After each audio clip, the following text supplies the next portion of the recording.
শেষ হচ্ছে প্রথম দিনের এইচএসসি ও সমমানের পরীক্ষা। সকাল 10টায় শুরু হওয়া এই পরীক্ষা চলে দুপুর 1টা পর্যন্ত।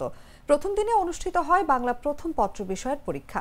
এদিকে এইচএসসি পরীক্ষার নির্দেশনায় স্বাস্থ্যবিধির কথা বারবার বলা হলেও পরীক্ষা কেন্দ্রের স্বাস্থ্যবিধি লঙ্ঘনের চিত্র উদ্বেগজনকভাবে সামনে আসে।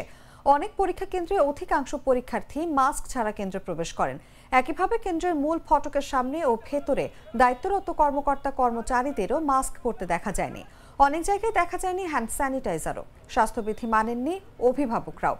সন্তানদের পরীক্ষা কেন্দ্রে নিয়ে আসা অধিকাংশ অভিভাবকের মুখে ছিল না মাস্ক। বাচ্চাদের আমরা খুব ভালো করে ফলো করেছি, আমরা যে রুলসগুলি আমাদের বেঁধে দেওয়া হয়েছে এভাবেই আমরা মেনে চলার চেষ্টা করেছি। আর আমরা তো ভিতরে বুঝতে পারছি না যে ভিতরের পরিবেশটা কেমন আছে, এটা তো আমাদেরকে ভিতরে গার্ডিয়ানদেরকে অ্যালাউ করছে না। আমরা আমাদের পক্ষ থেকে যতদূর সম্ভব পুরো রুলসটাই মেনে চলার চেষ্টা করেছি।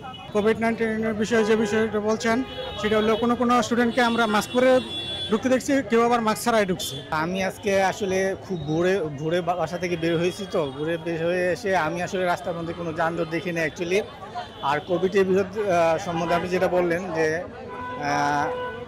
অ্যাকচুয়ালি আমার ভাগ্নে এখানে পরীক্ষার্থী, সে মাস্ক পরে আসছে এবং আরও দু একজনকে মাস্ক পরা অবস্থায় দেখছি, কিন্তু সবাইকে আবার মাস্ক পরা অবস্থায় দেখি নাই।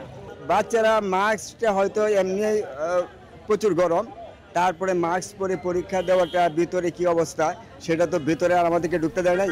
তো ভিতরের যে অবস্থাটা সেই অবস্থাটা কীরকম, মাস্ক পরে পরীক্ষা দেওয়া হয়তো একটু গরমের চাপটা তাদের বেশি পড়তে পারে যদি পরিবেশটা ভালো না থাকে।